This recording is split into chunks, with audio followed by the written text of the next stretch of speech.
Вот у меня личный пример мой. Смотрю, мне на телефон звонит Юрий Петрович Трутнев. Я с ним никогда по телефону не разговаривал. Так и высвечивается. Потом смотрю телеграм. Ну дай, думаю, возьму, мало ли. Беру трубку, и голос один в один. Говорит со мной Юрий Петрович Трутнев. Говорит, ну, я говорю, Юрий Петрович, давайте, раз такой разговор, и со всем уважением, пожалуйста, перезвоните по закрытой линии.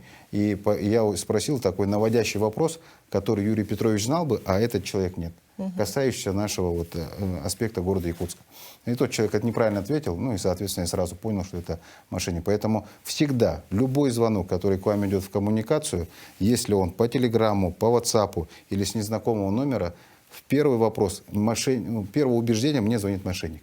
Дальше уже, если он разубедит вас в обратном, то это уже можно дальше общаться и вступать в коммуникацию. Потому что все эти мошеннические схемы, они продуманы детально и очень глубоко на уровне нейролингвистического программирования. Да. Человека вводят в состояние гипноза. Это сложнейшая социальная инженерия. Вовлекается множество ваших связей, которые семейные, коллеги, дружественные. Вы начинаете верить в это действительно. Перед вами построят иллюзию того, что это происходит по-настоящему. Поэтому всегда понимайте это. Всегда нужно учитывать, что вам звонит мошенник. Второй случай – это когда от моего имени начали звонить по видеозвонку. Когда вам звонит человек по видео, то на той стороне это дипфейк.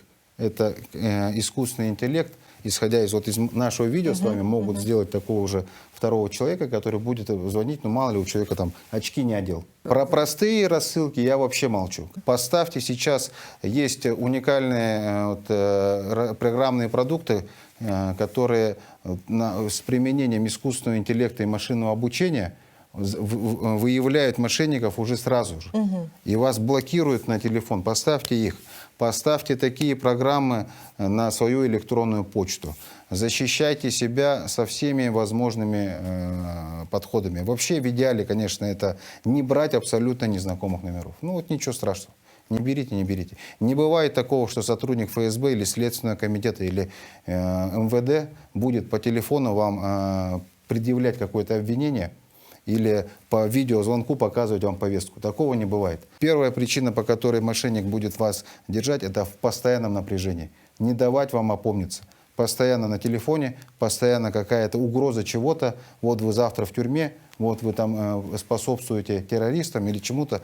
Разорвите телефон, выкиньте телефон. Если он говорит правду, то хуже уже не будет. А скорее всего вы выкинете телефон и, может быть, проснетесь.